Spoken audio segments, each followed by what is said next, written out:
For years, humanoid robots lived mostly on stages, in lab videos, and in viral clips designed to prove a point that machines could walk, wave, dance, or carry a box. They were impressive, but they still felt distant from the real economy. In 2026, China is trying to change that.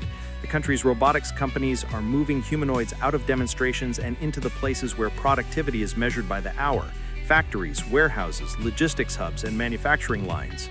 Unitree is pushing lower-cost mobile humanoid platforms. AgiBot is building general-purpose robots aimed at commercial environments. Fourier is developing humanoids with roots in rehabilitation and service robotics. UBTech is placing robots closer to industrial workflows. The message is increasingly clear. This is no longer about spectacle. It is about physical AI at scale. China's advantage is not just that it can build robots, it is that it can build industries around them. The country has the manufacturing depth, component supply chains, battery expertise, sensors, motors, contract factories, and engineering talent needed to take complex hardware from prototype to mass production. It also has a state-backed industrial policy that can direct capital, incentives, and procurement towards strategic sectors. This is the same playbook China used in electric vehicles: move fast, support domestic champions, reduce costs aggressively, scale production, and turn a promising technology into a mass-market industrial force. With humanoid robots, China is attempting something similar. The reason humanoid robots matter is simple. The world's physical economy is still built around the human body. Traditional industrial robots are powerful and precise, but they usually work in fixed spaces, performing narrow tasks behind safety barriers or inside highly structured production lines. Humanoid robots are different.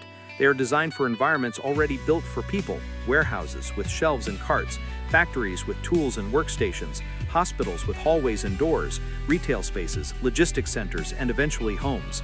If they can become reliable, affordable, and trainable, they could perform a wider range of tasks without every workplace being rebuilt from scratch.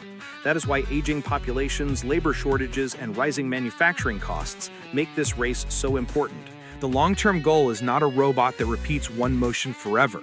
It is a machine that can learn many physical tasks, adapt to new settings, and work alongside human systems already in place. The consequences could be global. Humanoid robotics may become one of the defining industrial competitions of the next decade.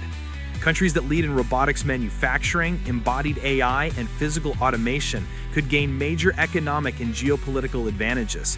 The first AI revolution transformed information. The next one may transform physical labor itself.